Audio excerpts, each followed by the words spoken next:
Tesla's retention rate fell from 73% in June 2024 to 57% in May of 2025. Ouch. That's Ouch. big numbers when Tesla is the leading Yeah. EV seller by a mile. And like, yeah, it does come back to politics as well. We're not going to dwell on that fact, but like EV enthusiasts and Trump fans, like that's not a very close Venn diagram there. And Elon Musk has gone a long way to piss off an awful lot of people. Not only is he pissed off those people, he's also pissed off Trump and the rest as well with his antics. And I'm saying all of this before they get rid of the $7,500 EV tax credit.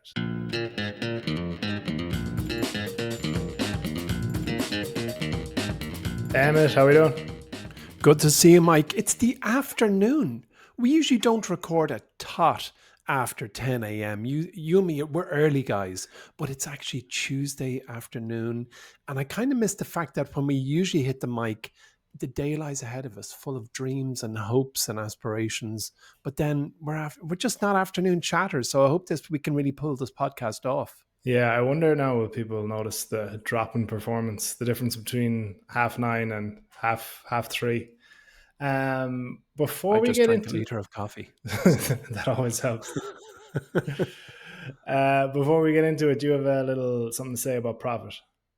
Yeah, for sure. I mean, one of the things I've learned as a co-founder of a business that brings cutting edge products to market is that the minute you bring something to market, the market does a downturn. I was in such a huff after we launched Profit, kind of a soft launch in January, because there was a slight downtick, and I emailed our head of data who lives in Vermont, and also his team are in Massachusetts and up around the tri-state area. And he wrote to me an email that I reread often, because despite the fact that I espouse the principles of long-term investing, like as I said, I was in a huff that we launched Profit and it dropped a little, and we have been tracking and building and measuring this since time began, 16 years. And he wrote, and I'm going to read his email directly, which was never meant to be something that's an outward communication, but he said, Emmet, as you know, 6 months of performance in the quant world and in the world of any investment strategy is very close to 100% noise and 0% signal, meaning that you cannot draw any conclusions on a strategy after a half year. If we go to the long-term data, as you already know, we see outstanding performance with Profit. When we look at the Sharpe ratios, Profit has the best return with slightly less volatility than all the other 19 models we've been tracking and managing for 16 years. And that was nice because I needed somebody to tell me to shut up. Now, thankfully, Profit turned that corner and is going up and up and up. And right now, its 5-year performance as of this millisecond it's up 171% on the nose. Its 10-year performance this strategy is up 382%, and its performance since inception it's up 1,535.89%. And I guess the point I'm making is that we have built what I absolutely, sincerely believe will prove to be the greatest individual investors tool of all time. What we need to do now is make it far, far better. And better doesn't mean changing the formula. It just means super understandable, super low friction, extraordinarily beautiful to use. But the same product that we've got today is the one that we are going to drive into that market with a hammer and wedge over the next couple of years. And it is, I think, MyWallSt's future is predicated on the last 16 years of work. So what I am saying to our loyal listeners is, if you want to get 7 days free, go to useprofit.com/MWS7. Think of my Wall Street. So useprofit.com/MWS7. Have a look at it for 7 days free of charge. And then its next rebalance is going to occur in about 10 days from now, 8 days when the podcast goes live. So have a look before the rebalance, and then the rebalance will kick in and you're on your way, folks. Just trust me that of all the products we've built, this is the one that we are going to hang our hat on. That doesn't mean this podcast is going anywhere fast. In fact, we're going to keep nattering about the stock market as the years go by, you and me, Mike. And on that note, what should we talk about today? Well, we're talking about Tesla today, and I feel Tesla's a weird one because I feel like we talk about Elon Musk almost every Mm, week. We don't yeah. actually talk about Tesla, the stock, that much. So it's good to check in and kind of, I don't know, gauge where it is because there's so many things going on with Tesla. It's always been seen as beyond a car company and all the rest. So I'm going to take the car side of things. You're going to take the hotty toddy, hoi polloi, all the rest, all the fancy stuff. Um, so yeah, I think you just get into it. Talk about car sales in Europe, car sales in the US, the EV tax subsidy, and kind of where Tesla is compared to this time last year.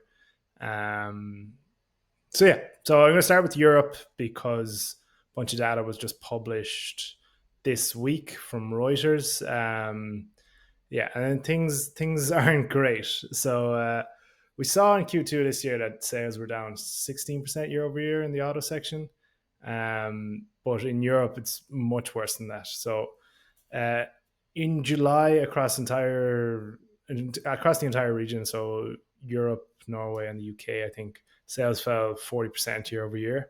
Um, and I think there's two main things causing this. Obviously, and I don't really want to dwell on the Elon Musk part of thing, but we can't understate the brand damage that Elon Musk has done in the last year, we'll say. So a survey done recently where 94% of German consumers said they would not consider buying a Tesla, which is pretty damning, especially considering they have a gigafactory there in Germany.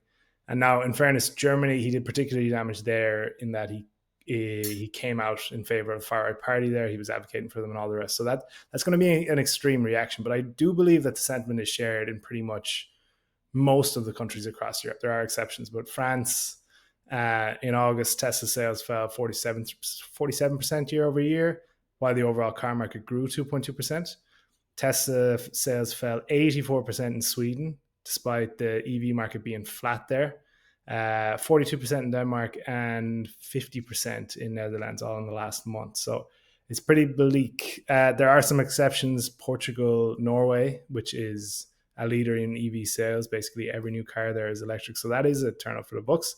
And then Spain, which introduced some very favorable EV subsidies. So Tesla sales were up 161% year over year in Ooh, Spain, which wow. The which power of is subsidies. There you go. well, we're going to get into that as well, which is a silver lining. But then when you look at that, BYD sales were up 400% year over year, obviously coming from a Mm. lower base.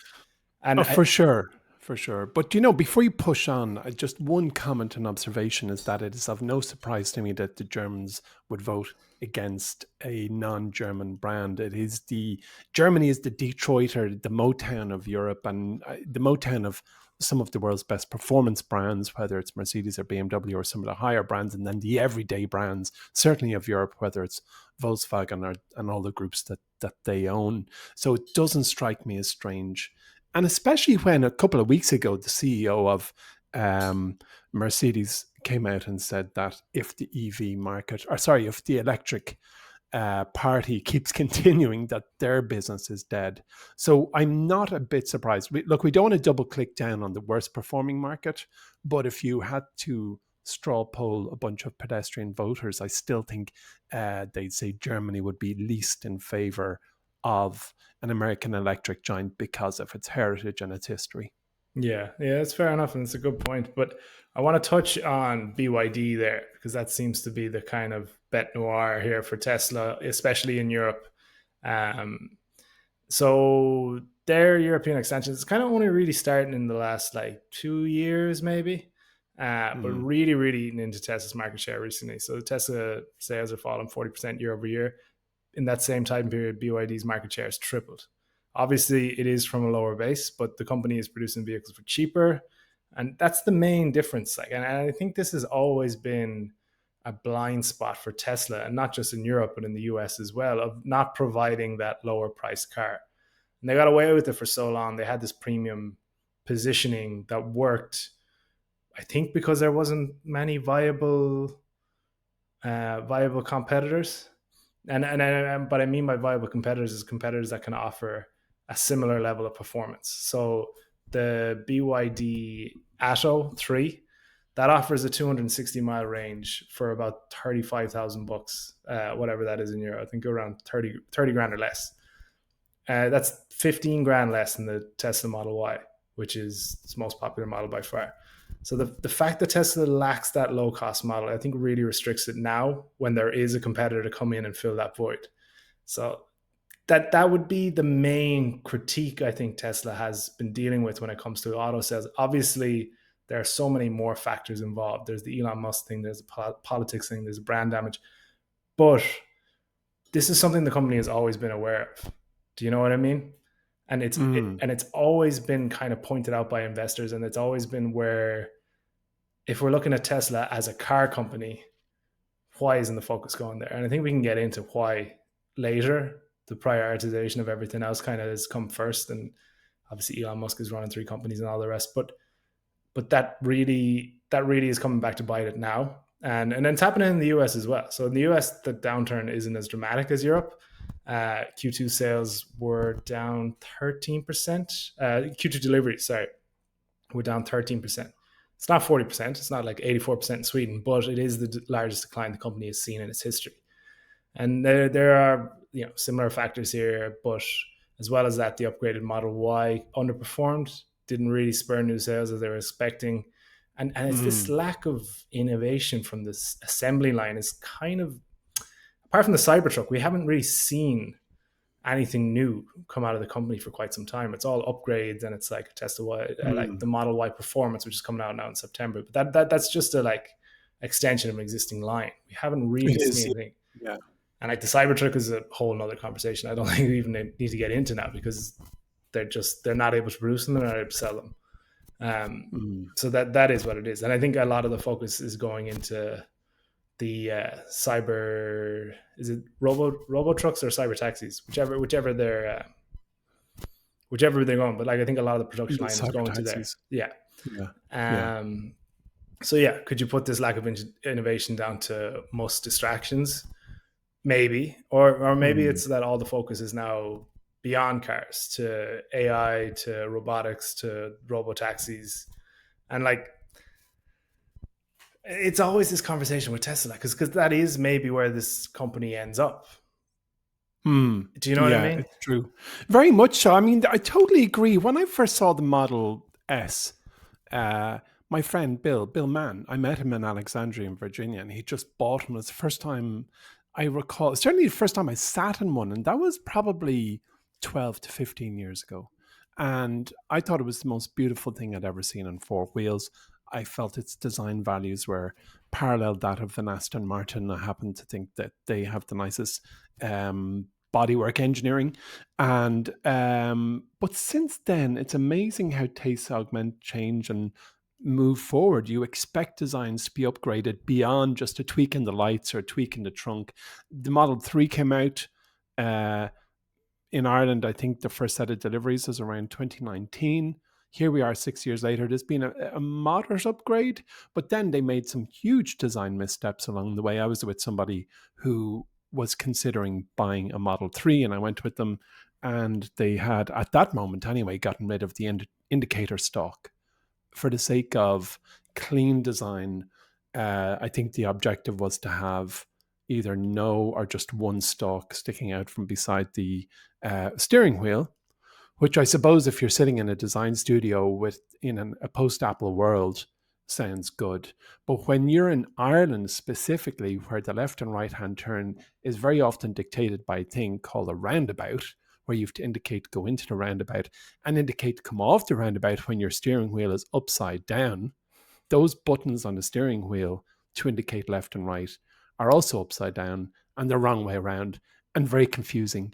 And it was the biggest design mess I had ever observed in a car, because it's not unreasonable for somebody when they're on a roundabout to just flick this. That's the way we behave. You flick the indicator stop, but suddenly you're second guessing to indicate left, have to press the right hand button. So anyway, I'm overemphasizing a point.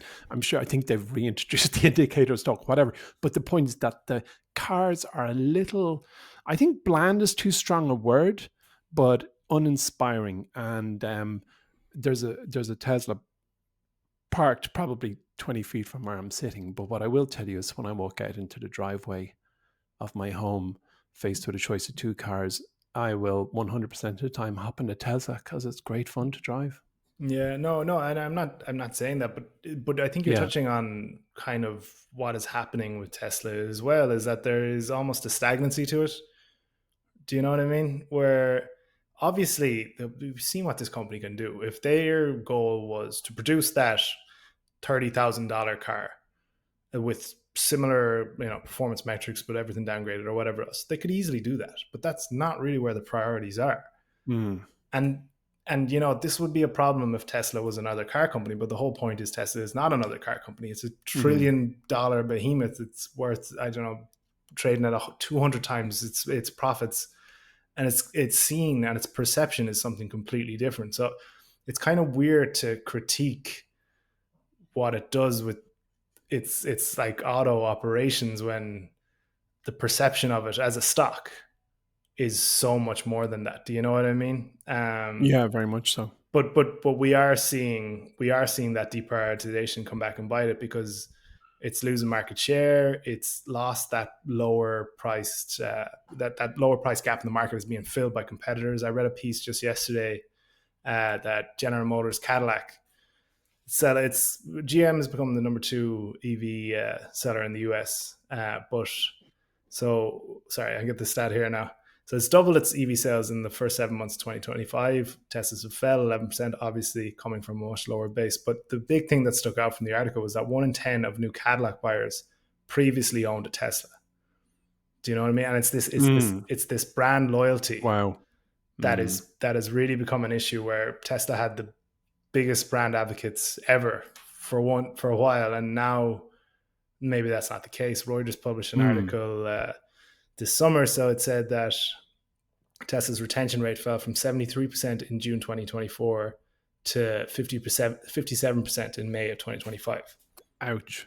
That's big Ouch. numbers when Tesla is the leading Yeah. EV seller by a mile. Mm. And like, Yeah. it does come back to politics as well. Do you know what I mean? We're not going to dwell on that fact, but like, EV enthusiasts and Trump fans, like, that's not a very close Venn diagram there. Do you know what I mean? And Mm. Elon Musk has gone a long way to piss off an awful lot of people.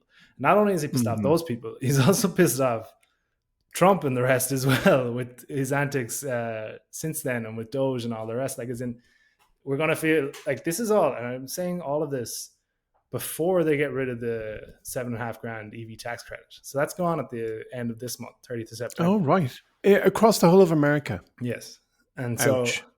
the projections are showing that potential EV registrations could drop by 27% without this subsidy. Mm. So you have to imagine, okay, maybe Q3 of this year, which would be July, August, September, that'll see a short-term boost in sales. People are getting in while they still have the chance.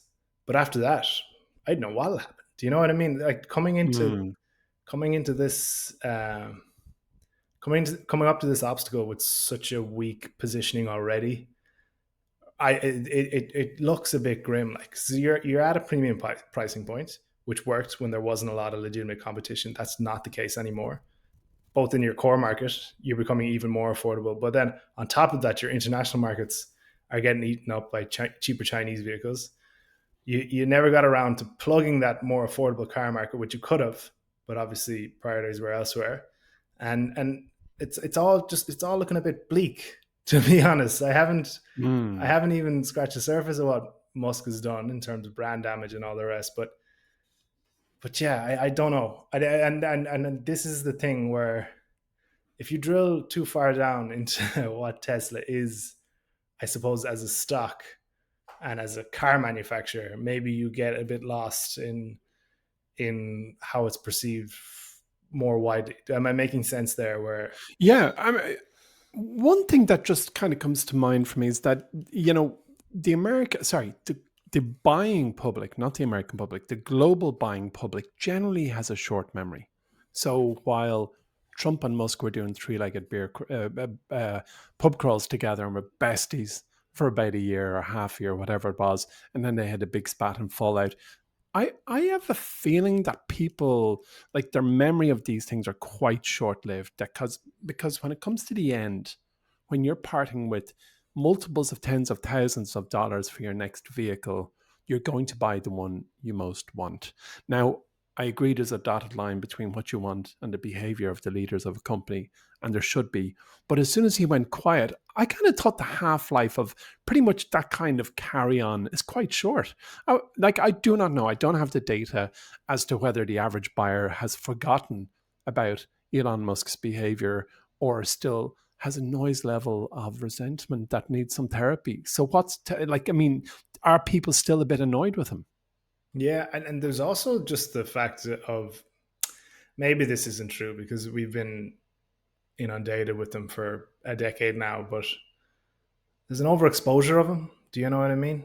Oh, yeah. Like Yeah, yeah, between yeah. his Twitter stuff and everything else, it's like when people, even like beyond the Trump stuff, it's just too much. Like he Mm. was this like smartest man in the world, yada yada yada, and that's slowly being eroded by each tweet he puts out there. Do you know what I mean? Mm. He's Yeah, yeah.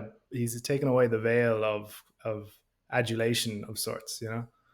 Mm. There is a certainly it's quite interesting to watch because the man was clearly he is sorry there's no past tense he's clearly extraordinarily talented. He's an extraordinary visionary, and he was extraordinarily lucky. I mean, lucky is when preparation makes opportunity. So he was the right person at the right place at the right time with the right brain and in a movement, just like Steve Jobs will say. It's not coincidental that he actually rang up. It was either Hewlett or Packard. I can't remember which one of them, and say, "Hey, can I work for you?" And he worked for Hewlett or Packard in Hewlett Packard's garage or first kind of place. And that's just the fact that so Jobs in the right place at the right time, and he's the right visionary, the right entrepreneur to bring that vision forward. And I think Elon Musk is a reflection of that storyboard. But what was my point? Oh yeah, but the thing is that he has hit a terminal velocity, I think, in efficiency. And what I mean by that is he's bought X. He's the founder and CEO of Tesla. He's the founder and CEO of SpaceX. He is the founder and CEO of Neuralink. I don't know if he's the CEO, but he's certainly the founder of Neuralink. Yeah, He was a founder of OpenAI, as far as I know. he was Um, not anymore. He's now suing them. what? Oh yeah, those two are at each other's necks. But I've forgotten something. I know PayPal, of course, which was he He initially wanted to call it X.com. I mean, Does he his still have role the call it. boring company? Oh yeah, just the That Boring Company. tunnel Uh-huh. thing in Vegas. That's I don't think that ever Yeah, took that's off still properly, there did for it? sure. And yet he still has time to voice an opinion on how the UK is going to rack and ruin. And I saw him on Twitter last night saying, or on X last night saying, well, if it's heresy to raise a flag, it's heresy to do. Like it was right wing chit chat, if you like, or super Yeah. right wing. And I wonder, has he just like are all his businesses running themselves, and is he now just this kind of social commentator, or is he actually still sleeping under the desk in the Tesla factory and changing the way things are being done? 100%. I'm gonna do. I shouldn't be doing this live. I'm gonna do a side project and count the amount of tweets he's made in the last 24 hours. You just mentioned how busy he is. I'm Yeah, gonna count the amount of tweets he's made in the last 24 hours. you can talk. tell You me. can talk about the AI, the robotics, the self-driving right now, but I need to. I need to do this Yeah. because you just described the busiest man in the world. Do you know what I Yes, mean? correct. I mean, to be the CEO, as in hands-on thinking CEO of any one of those human changing endeavors, is such an incredibly uh, all immersive job. And even if you've got the world's best team, if you are actually the CEO, that team reports to you, the CFO, the CTO, the CIA. They report to you, and you are the orchestrator. So I just wonder who is the CEO by proxy of each of those businesses, because if he can tweet the number of times you're just about to say in 24 hours, the guy has more time than he needs. When I'm told to tweet by our CMO once a day, I'm like, oh, I'm too busy for that. Are you kidding me? And that's the truth. One tweet, because you gotta create value. You just don't want to say, oh, I just had eggs for breakfast. If you're going to create something of value, you have to stop and ponder it and try and make it original. How on earth is this guy doing it? So what has he done, Mike? I'm only at 21 Still hours ago, and he's counting. at 22. What? Now maybe he has a team, a bit like Picasso had a team drawing, mother and child and the dove and whatever, and then he just sign it at the bottom. It's like, here, lads, here's my thoughts, here's my beliefs. I want you to sit there and tweet all day. Okay, I'm at 45. That was 10 hours ago. Ah, come on. See, that doesn't make sense. There's nobody in a normal job, one job, an average everyday job. There isn't a barista in Starbucks who could do 45 tweets a day. There isn't a chocolate maker in Cadbury's who could do it. There isn't a CEO of a civil service business in Ireland who could do 45 tweets in a day. Everyone is too busy for that. Well, look, now you can question my maths, but I think it's 62 tweets in the last 24 hours. Busiest, Come richest on. man in the world. So, like, 62 tweets. I don't even. 60 tweets is a book. But do you know what I mean? We're talking about, like, Oh, book, right. we're talking about where Tesla's dropped the ball. And it's like, Mm. your CEO is tweeting 62 times in the space of 24 hours. Take that phone off him and tell him to get back to the drawing board. We want another Tesla. Rah, rah, rah. Bang the desk. We want a nicer one, better lights and a cooler dashboard. Yeah. So, yeah, there you go. There is one of the major issues. You're pretty evident pretty quickly. He's the David Copperfield, or who's more relevant nowadays? He's the David Blaine of investing, or sorry, of CEO leadership. So how did he do that? How did he lock himself in a block of ice for 17 days? How did he run all those businesses and tweet 68 times in 24 hours? The man is a miracle. All hail Elon. I don't know about that, but no, I'll be cancelled for that. Yeah. False gods before me and all that. No way. All right, but we've discussed Elon and we've discussed the auto side of things, but let's get into I suppose what so much of Tesla's valuation is based on, which is the kind of potential. Yeah, and that's the thing. We invest in a business based on what we can see now, but also what we anticipate coming down the line. And there isn't a single person of our age, and I'm not saying you and I are the same age, but of our generation, if you like, who didn't notice the iPod and then see the iPhone and then say, well, this is a product that's got sex appeal and is going to last for generations. And most people who saw the white cable on an iPod go, oh, I knew I should have bought Apple then. Well, when you take that kind of effect and look today and go, well, what do we see in Tesla now that we can go, that is just going to get bigger, even despite the warts and the malfunctions that you've just explained and discussed. Well, the business today, specifically the automotive business today, accounts for about 80 to 85% of the revenue. Energy generation and storage, something between 6 and 10% of revenue, and then services and other stuff is the balance. So that's kind of, when you looked at the contribution, the revenue chart of Tesla today, 85% cars, and then a whole bunch of other stuff makes up the other 15%. If you look 5 years down the track, and that's quite a long way away in a business that innovates and at least tries to bring products to market as fast as Tesla does and succeeds, but very often not to the speed that Elon Musk has said. When you look 5 years down the track, we are being promised an entirely different business. It could be unrecognizable. And sure, that doesn't mean the automotive will still be there, energy generation and storage will still be there, but it's the autonomy, the AI, self-driving, and robotics where we can see a new chapter is being written and certainly being promised. So those two things have been promised. So that's effectively, a very operative word, I think, when it comes to Tesla. There's been so many promises. Yeah. Promises made by Elon, from what I can see, generally are delivered, but not to the time he promised. Yeah. So, like, he promised an entry-level car, and we had to wait longer than we expected. And by the way, I'm thinking of Model 3. So those promises, they're out there, but I think there's ambitious timelines, which are perhaps being used to clobber the proxy CEOs in the various business wings. But for 2 decades, Tesla has been synonymous with EVs. And we can't argue that it has upended the global auto industry, and now everyone else is rushing in. So the ice was broken by Tesla, and then all the penguins came in and jumped in. So really bad analogy there, but hey, work with me. But it has forced legacy automakers to accelerate their own EV roadmaps, and Musk has long insisted that Tesla is not just a car company. He's always saying that, and his mantra is Tesla is an AI and robotics company. And those two elements are now coming into clear focus. So, as we probably discussed on this podcast, I'm getting old and grey and very forgetful.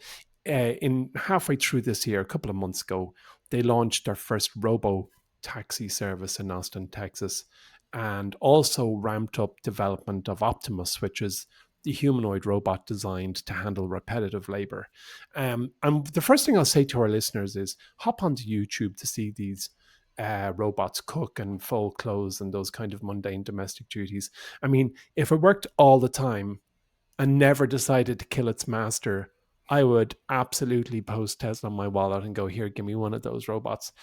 Take this, there's my wallet, and send me my new housemate. I love him. He's great. I mean, the promise of this robotic thing in your house is just brilliant.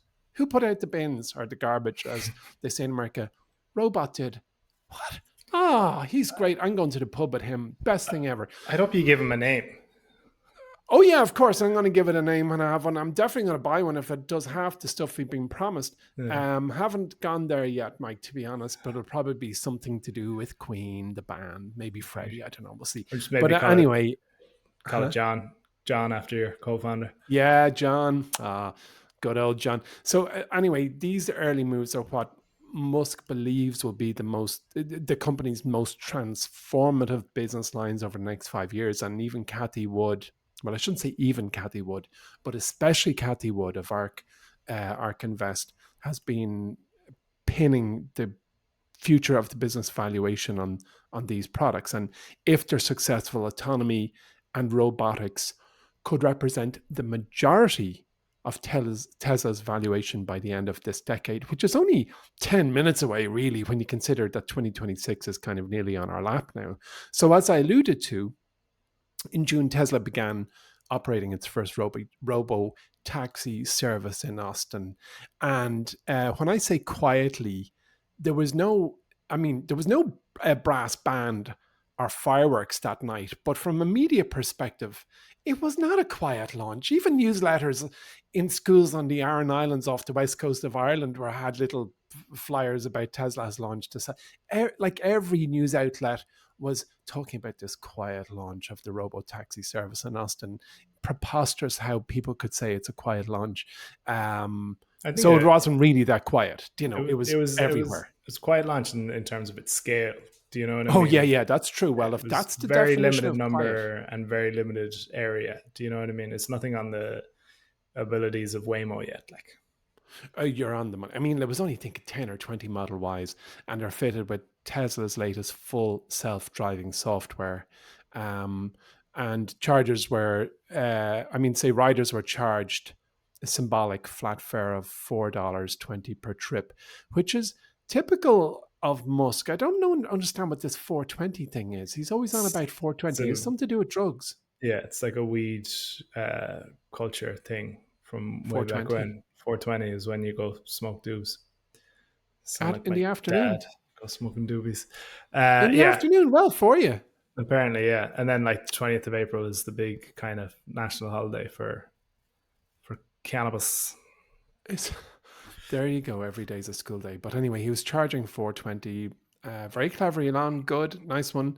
But either way, every car had a safety monitor, aka person, seated behind the wheel. So in other words, the robotaxis were not fully driverless just yet, but they represented the first time Tesla allowed paying customers to experience this system as a ride-hailing service. But having a stranger up there behind the wheel certainly removes a layer of the magic, if you ask me. It's like I was in a self-driving car with the driver who wasn't touching the wheel. So get out of town. We don't want him or her. That's not a driver. I mean, that's not self-driving. That's a driver. Anyway, but for regulators and all the rest, it was clearly a cautious first step, and it's definitely impressive. Don't get me wrong, but it's Yeah, still a long way away from this thing that you just said, the level 4 autonomy from Alphabet's Waymo, which is out there driving people around driverless right now as we chat on this podcast. But yeah, anyway, on our last podcast last week, I gave a fleeting explanation of why technically Tesla's approach is definitely unique.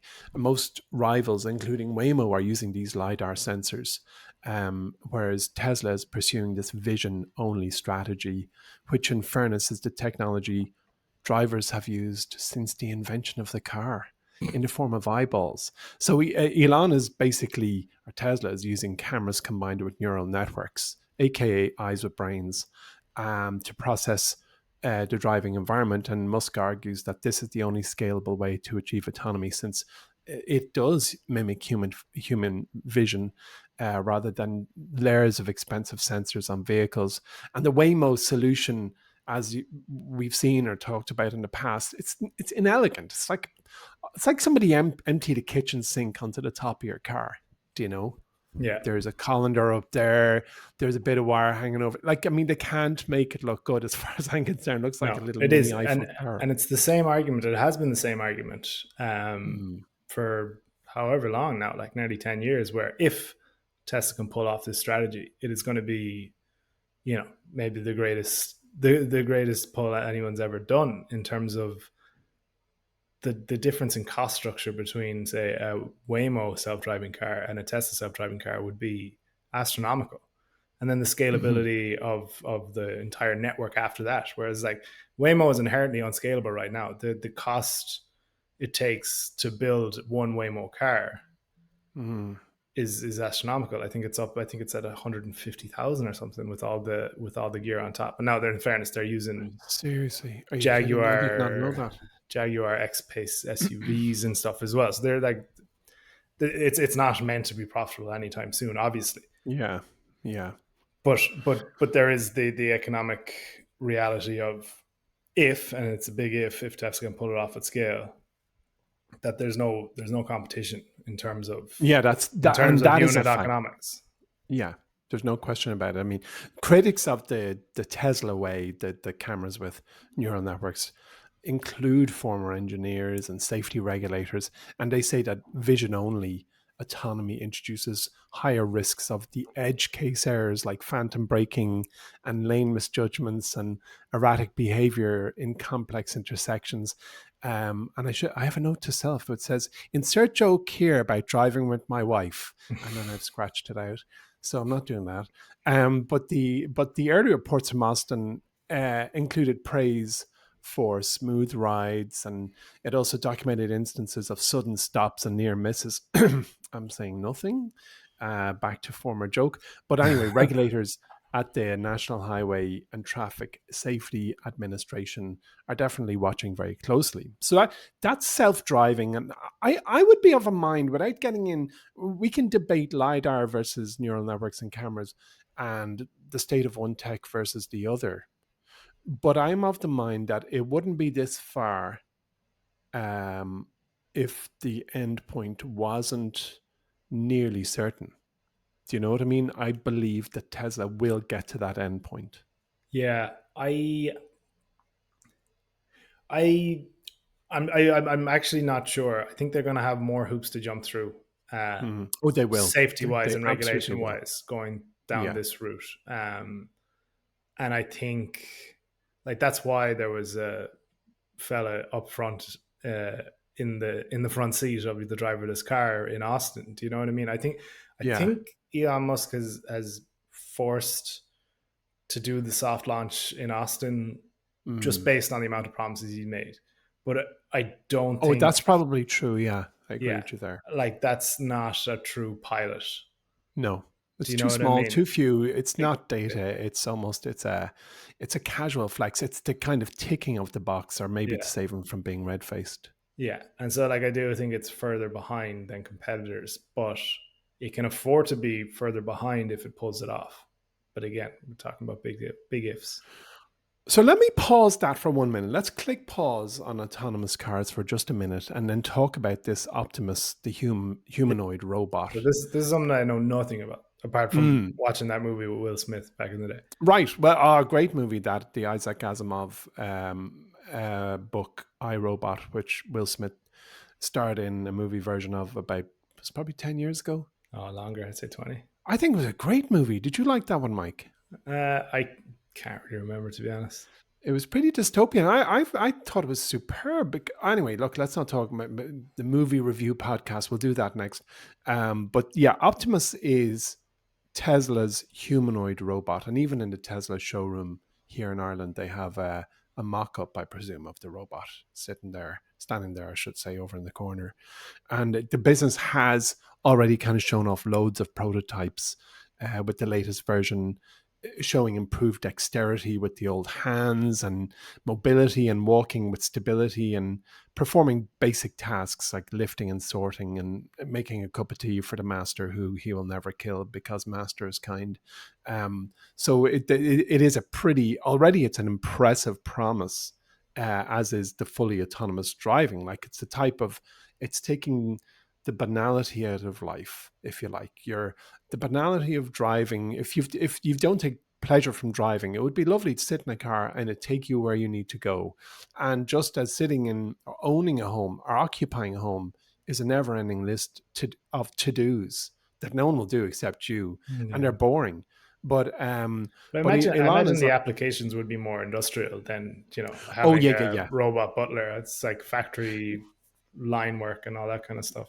Well, you're absolutely right, and that is where I guess the big wins will first occur. So, like, Musk has already said that Tesla is using Optimus inside the factories to assist with repetitive processes, but I'm not so sure. I don't doubt there's robotic function all over the place, robotic arms left, right, and center. But I would love to actually see is that Optimus robot, which looks like, if for those who've never seen the robot but have seen Star Wars, it looks like C3PO, kind of, the gold robot Yeah, that yeah, looks like a yeah. human.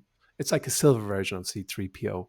Like, I'd want to meet the shop steward in their union, in the robots union. Take me to the head of your union, please. But either way, true to form, Tesla has set a really, really aggressive roadmap for the production of Optimus, considering nobody really owns one or has seen one. So they said that, Elon has said that they are going to make 100,000 units per month in 5 years. So the factory will be turning out, by that metric, 1.2 million of these robotic humans per year in 5 years. And if that plays out, uh, I suspect, it's certain that with the variability, it being the timeline, we will and see and experience an Optimus around us in the not too distant future. Like, 5 years is not far away. And if that 5 years becomes 6, 7, or 8, God willing, we'll all still be here, but we'll have this robot. So the near term business impact of Optimus is actually negligible. So back to that pie chart I spoke about, where, well over 2/3, sorry, I mean, say 3/4 of it, probably 85% of it is cars, EVs. There's nothing in that pie chart now, not even the tiniest sliver, that's down to robots, because the development cost of one of these things today is absolutely astronomical. Did you see that thing a while ago? I think it was either a piece in the New Yorker, or the Economist, or something, about the cost of a chicken sandwich if you had to do it yourself. Did we have this chat in the I podcast? don't think so. No, go on. Yeah. So, like, if you had to make a chicken sandwich yourself from first principles, where you have to grow the wheat to mill to make the bread, and buy a cow and raise it and milk it to get the butter, and raise a chicken and bring it to its feathery end, and so on. The price of a chicken sandwich was something like $2,800, which makes even my local Avoca's €10 job look cheap. I never thought my local sandwich place would look cheap, but if I had to build it myself from first principles, it actually looks like a great deal. But anyway, so the current economics of the Optimus is a bit like the do-it-yourself chicken sandwich. It's like That, do you know, was the heaviest lifting throwaway question I've ever heard in my life. I don't know what you're talking about. Well, what I'm saying is, if you have to make your own Optimus robot, it's going to be a hell of a lot more expensive. And they're currently at that. That's the stage they're at. They're growing their own chicken sandwich. But the intent is clear. Like Tesla sees Optimus as a labor substitute in both, as you said, industrial and domestic contexts. So in factories, Optimus could handle the more dangerous tasks that exist in most or all factories, the monotonous tasks which absolutely exist in every factory, and then in homes. And like Elon Musk talks about it, cooking and cleaning and even caring for the elderly, which is lovely. It's like you buy your aging grandma a robot and go, there you go, grandma. He's the best in the world. If you need a cup of tea, just say it's a robot there. And so we don't sit down for a chat. I'll leave it go now. I can't hear you. The robot will look after you. But if such use cases materialize and you are buying a robot to work in your factory or to take out your garbage or empty your dishwasher, etc., the total addressable market could be measured in trillions of dollars, not hundreds of dollars, not millions of dollars, not billions, trillions. And if that's true, I think Apple are going to unveil something into space, and I would not be surprised if they have their annual event is in about a week. I'm sure we're going to be talking about it in the podcast. And I saw them broadcasting something. It's going to be an awe-dropping event. Now I wonder what that means. Apple have tagged the release, whatever they call it, next releases, they're awe-dropping instead of jaw-dropping. So I can't figure out what that is, but certainly if robotics deliver, the banality of life will be reduced, and I think Tesla is in certainly prime position to be seen as the solution, and hopefully, as a shareholder, to be the solution.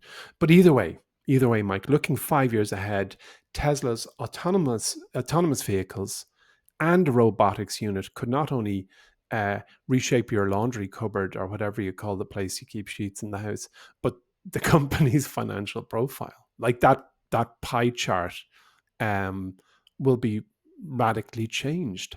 And EVs will, of course, remain Tesla's backbone. And that's where they began, and that's where they will continue. But Elon Musk sees a future where most of the company's value stems from services such as robotaxis, such as AI subscription services, such as humanoid robots, who I presume not only you'll have to buy the yoke for $20,000 or $25,000 the robot, but there's no doubt going to be an annual maintenance or software upgrades, or if you want him to be able to, or her to be able to sing Spotify as he or she is cleaning your house, you're going to have to pay for that. But so anyway, the robotaxi market alone is projected by our friends over in Ark Invest and several others to reach about $1 trillion dollars as a globally by 2029. So that's a huge opportunity. And Tesla certainly believes it's going to capture a significant share of it with its installed base of millions of vehicles. Installed base is another way of saying if you bought a Tesla and it's in your driveway, they're counting it as part of their installed base. And in theory, any Tesla equipped with full self-driving could join the robo-taxi fleet. And the general idea is that your car buggers off and basically makes you money when you're inside binging on Netflix. It's off driving around and generating passive income for owners and recurring revenue for Tesla, who would, of course, would take a slice of the pie. But in practice and in reality, scaling this is going to be really slow, and it's going to be constrained by regulatory approval and public trust. And we've half joked fully in earnest in the past that it would take some time for that car to drive you down a boreen in the west of Ireland. But still, Musk is saying that there's going to be hundreds of thousands of autonomous vehicles in the US roads by 2026. Hundreds of thousands within circa 12 months. So he says after that it's going to expand to multiple countries after that, and that kind of feels exciting to me because it really is just a matter of months ago. But I equally say this is, he has overpromised with timelines repeatedly. And then there's the rollout of these purpose-built vehicles on top of this, which most of us haven't seen, the 2-seat cybercab. And then there's this robo van, which is expected next year, which I suppose speaks to your point that we haven't seen product innovation. Paraphrasing what you said, but we haven't seen new vehicles hit the road from the Tesla workshop, and that's going to accelerate adoption. But as I said, I really believe that the Optimus opportunity is not only real, but is properly exciting when you look at those videos. And a $25,000 investment in a robot today is alien to all of us. You know, people might have bought a Roomba for $500 because it cleans the floor, but when the value uh, that is delivered from this machine that does all those things in the work in the factory or in the home that humans shouldn't do or wish not to do, then you kind of start the $25,000 price tag will suddenly look cheap. The way a car look suddenly became, while not cheap, most people don't regard purchase of a car as cheap. They see it as an absolute necessity. And I do believe we will see a day where having your own manservant in the house, robot servant, is actually going to arrive. And, you know, they totally believe they can mass produce humanoid robots. And as you said, iRobot, here we come. So before I shut up, because this I'm really going on about the point, but I'm very interested in it. Like he is talking about, as I said, millions of units annually within a decade, and if that's achieved, it would dwarf today's robotic industry. But still, it's a super speculative kind of event. I mean, if you could imagine like Mayo County Council, which is like one of the counties, one of 26 counties in the Republic of Ireland, like if Tesla decided to drop 50 autonomous cars in Castlebar as a little thank you for being such a great place, its vision only autonomy would get a kick in the arse from the county council to be like, you can take those cars and you can bring them back where they came from, because it's not there yet. It just is not there. You would not trust, no one in their right mind would is ready for that. The technology is not there yet. But and actually, I wouldn't be surprised if the Optimus challenges are even worse. If if the town of Castlebar was given 100 Optimus robots, sure, they'd have nothing to do with it, because the lad would they'd keep falling over. They're not there yet. So this technology is so early. Like, go on to YouTube and look at Boston Dynamics. They've been the leader in this space for ages. I remember looking at Boston Dynamic YouTube videos, honestly, I'd say 15 years ago, where they'd built a robot that looked like a dog and behaved like a dog and balanced and ran like a dog. And then they've moved on to ones that look like something from RoboCop the movie, you know, properly solid, big, muscly lump of metal. And they are the leaders, and they still haven't really put anything out to market. So I just think, you know, to try and bring a point on this, despite all these risks and regulations and strategic logic, you know, I think they're both going to happen. I absolutely believe autonomous vehicles, the Tesla way, with cameras and neural networks, will happen. The question is when, and I'd be almost 100% certain home robots and factory robots will happen as well. What form they'll take and when it will happen is not in any way proven, but certainly the most crystallized view of that reality is Tesla saying it's going to look like that. It's going to cost $25,000 and it will cook you an omelet when you feel like one. Yeah, okay, that's a lot to take in, but I think it's indicative of anytime we talk about Tesla, anyways, because there's so much of that potential there mixed in with the kind of reality of the current business, which is still predominantly a car company. Oh yeah, for And sure. I think And that's a fair. Like, I know we kind of went on a bit about everything and are you anything, trying but to give me a minute? I didn't go on about anything. I'm trying to paint a both of picture. us I'm we're like, nearly talking an hour about one company.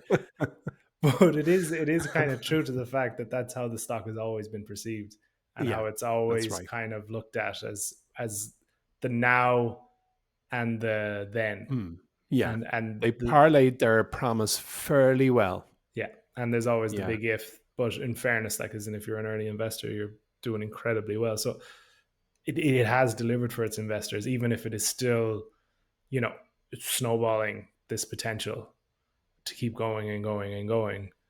So far, it has worked, and so far, it's shown to have this potential to execute on that, if that makes sense. Okay, so here it is, Mike. Your fictitious nephew asked you to invest $100, and they said to you, "I love Tesla." Would you buy $100 worth of Tesla for your nephew, or would you invest it elsewhere? I put it elsewhere. Would you? Yeah. I'd actually go with the Tesla. I would. But listen, what our listeners love is tickers. They want to hear what stocks are going to grow big. So, just for fun, will we pitch to each other? I don't know if you're even ready for this, but an other EV idea, which is at least worth looking at. No, you're going solo with this one, but I am intrigued Okay. by the company you said to me. Yeah, sure. And I pinged Derek Riley, who is Mr. EV in Ireland and who's been on the podcast before, and who I should get back on the podcast because he's brilliant and he's always got a really bleeding edge, cutting edge view of the EV market. He test drives virtually everything that rolls off the production line in the electric vehicle world. He goes to every motor show. He manages Nevo and is generally a super nice guy who's a proper expert. So I was looking through a whole bunch of there's so many EV companies that like most people haven't heard of. There's so many of them and listed on the stock exchange. But the one that I kind of stopped on earlier today was one commonly known as leap motor technology, or Zhejiang leap motor technology, but I'm just going to call it leap motor. And it's an EV manufacturer founded in 2015. It's listed on the Hong Kong Stock Exchange. And it has a technology platform and a full EV chassis. So it's another EV. And if you just, it looks a lot like it looks to me like a BYD, but with a nicer color.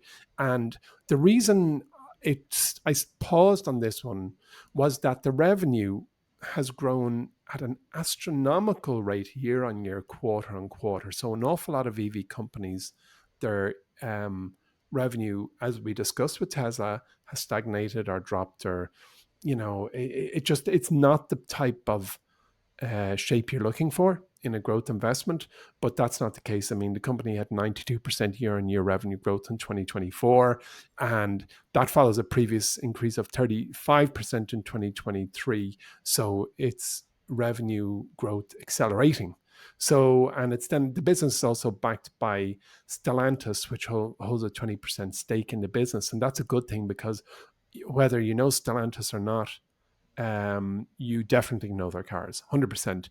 Fiat, Peugeot, Citroen, Opel, Vauxhall, Maserati, DS, Jeep, Ram, Dodge, Chrysler, even Alfa Romeo, a favorite of mine. So Stellantis owns a lot of, in fact, 14 iconic automotive brands and is a 20% stake in these lads. Leap Motors. So I just thought I'd pitch to you that as one to look at. And interestingly, the return on equity has improved year on year, and it's gone from 4 years ago neg 66% to neg 40% 3 years ago to minus 25% 2 years ago to just last 12 months. Return on equity is just minus 4.9%. And what I'm saying is that the return on equity as a measure of capital efficiency is drastically and vastly improving year on year. So it might be a big one. I mean, so I did ask Derek, what do you think of the cars? And he was graceful and gracious. He's the first person in Ireland to test drive one. And without him saying it, I suspect he wasn't super excited, but he said there's probably things they could improve. But his review is on YouTube, so if you're truly interested, have a look at that. But it could be one of the brands that survive. Leap Motor, so has a good backer, plenty of cash, might just continue to grow. Hong Kong Stock Exchange, have a look. I'm not recommending it, by the way. I didn't give it a whole lot of research, but that's all I know about it. Okay, good stuff. Yeah, look, there's clearly a lot of innovation coming from China in this space, and it's not really going to get into the US with the tariffs there, but it's clearly taking over a bit in Europe, and we've seen it with our eyes, with BYD especially, but a lot more coming this way. So yeah. Okay, that's everything, Tesla. I don't think I have anything else to add. I have no pithy remarks. I'm getting tired. Our afternoon evening recordings, Emmet. I'm not sure if I'm built for it, but Uh, we'll survive. We've don't worry, survived a lot the worse. Optimus robot will be doing our podcast for Yeah, us yeah. in 5 years. It'll be hello, Mike. Hello, Emmet. So what's on the board today? It'll be great podcast. Sure, everyone will tune in for that. Exactly. Tired of Okay. us. Just a reminder as Absolutely. well, we're going to have all the links for profit in the show notes. So wherever you're listening to this podcast, just scroll down and you can access that 7-day free offer right now. And that's it, Emmet. Thank you for joining me. Thank you, everyone, for listening. We'll talk to you next week.